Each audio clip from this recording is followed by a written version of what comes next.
Bonjour et bienvenue sur la plateforme citoyenne Jeux Politiques. Alors, en quoi consiste ce site? C'est un site de débat politique qui a pour but de rendre la parole aux gens qui vont pouvoir débattre des sujets qu'ils souhaitent de manière argumentée. On va faire un petit tour pour voir comment ça fonctionne. Vous pouvez aller voir la liste des débats ici. Du coup, vous pouvez trier les débats de différentes manières. Donc, vous choisissez dans la liste le débat de votre choix. Si jamais le débat que vous cherchez n'est pas présent, vous avez bien entendu la possibilité de créer votre propre débat. Donc on va le faire, comme ça on va voir de A à Z comment ça se passe. Donc là vous rentrez le titre tout simplement. Donc peu importe. Doit-on interdire le 49.3?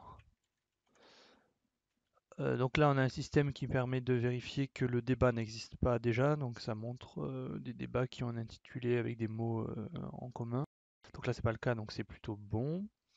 Vous avez ensuite deux types de débats. Donc vous avez le mode dit fermé, c'est-à-dire qu'il n'y aura que deux opinions, pour, contre, oui, non, vrai, faux, etc. Soit vous pouvez choisir le mode ouvert pour être moins manichéen et permettre à n'importe qui de rajouter une opinion plus nuancée à tout moment. Sachant que si vous avez un mode fermé, vous pouvez demander à l'ouvrir par la suite. Donc on va rester en mode pour compte pour l'exemple. Ensuite, il y a le développement. Donc, c'est là où vous pouvez préciser la question ou le contexte du débat, mais il faut bien faire attention à ne pas influencer les lecteurs ni mettre d'arguments ou d'opinions trop prononcées là. C'est vraiment juste pour développer l'idée et le débat. Est-il pertinent que le gouvernement puisse passer outre le peuple? Voilà. Là, c'est les tags, ça permet de catégoriser facilement les débats. Euh, donc on va mettre constitution, voilà. Hop, puis propose. Hop. Il faut au minimum en mettre un et au maximum en mettre 5, sachant qu'il y a la possibilité d'en proposer des nouveaux s'ils n'existent pas encore. Voilà, donc on va essayer juste pour l'exemple. Du coup là, le débat est créé. Donc là, vous avez le texte voilà, du développement comme on a vu, le titre. Ça, c'est le nombre d'abonnés et le fait de pouvoir s'abonner ou non. Ça sert pour les notifications. Bon, je vous en parlerai, j'en reviendrai là-dessus après. Vous pouvez évidemment signaler en cas de problème s'il y a des messages irrespectueux de la charte, si c'est un débat qui a déjà été posté, si c'est pas clair, enfin voilà, vous pouvez le signaler à tout moment. Vous pouvez faire des propositions d'édition s'il y a des fautes ou pour proposer justement d'ouvrir le débat. Vous pouvez proposer de passer en mode ouvert. Donc on va pas le faire, mais c'était pour vous montrer. Et là, l'historique, ça permet de voir toutes les modifications, toutes les éditions qui ont été faites, ce qui permet de laisser une trace. Voilà, c'est visibilité totale.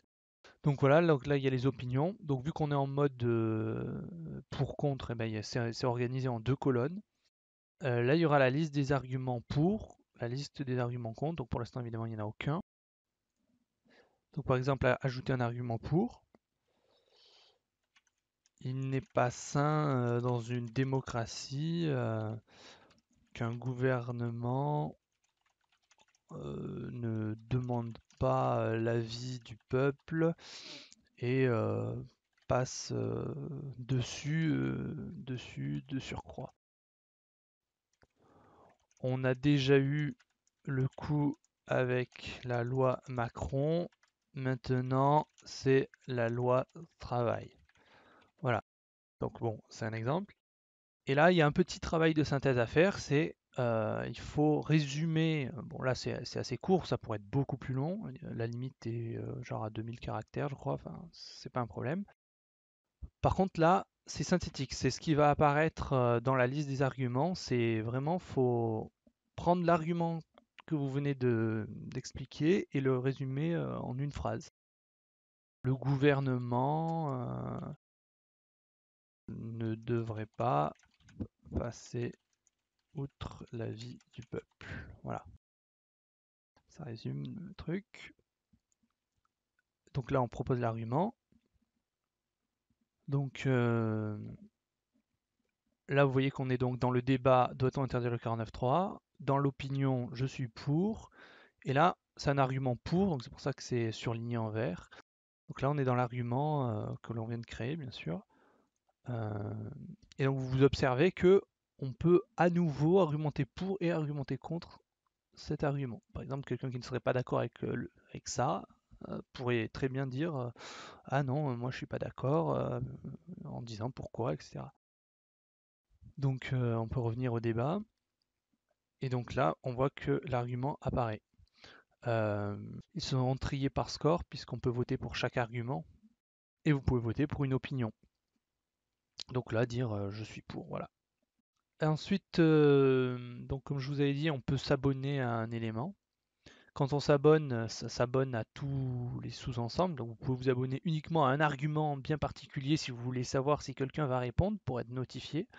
Mais vous pouvez vous abonner au débat en entier. Dans ce cas-là, dès qu'il y a la moindre chose qui est ajoutée au débat, vous serez notifié ici. Là d'ailleurs, on voit que j'ai une notification qui est liée à la réputation. En fait, il y a un système de réputation assez simple qui pousse les gens à participer. Donc là, par exemple, vous voyez, j'ai obtenu premier vote. Ça permet de favoriser les gens qui sont le plus dynamiques et qui participent le mieux. Notamment si on va dans l'aide. La réputation, comment ça marche? En fait, ça favorise ceux qui participent et qui participent bien. C'est-à-dire que le principe, c'est que ce sont les autres, quand les autres votent pour vos arguments, par exemple, que vous recevez des points. Donc ça pousse à être vertueux. Il faut poster des choses de qualité et qui sont intéressantes pour gagner en réputation. N'hésitez pas à nous faire des retours si vous avez un bug, une question à propos du fonctionnement du site ou une idée d'amélioration. On est là pour vous écouter aussi. Sur ce, je vous dis bon débat à tous et à bientôt sur Jeux Politique.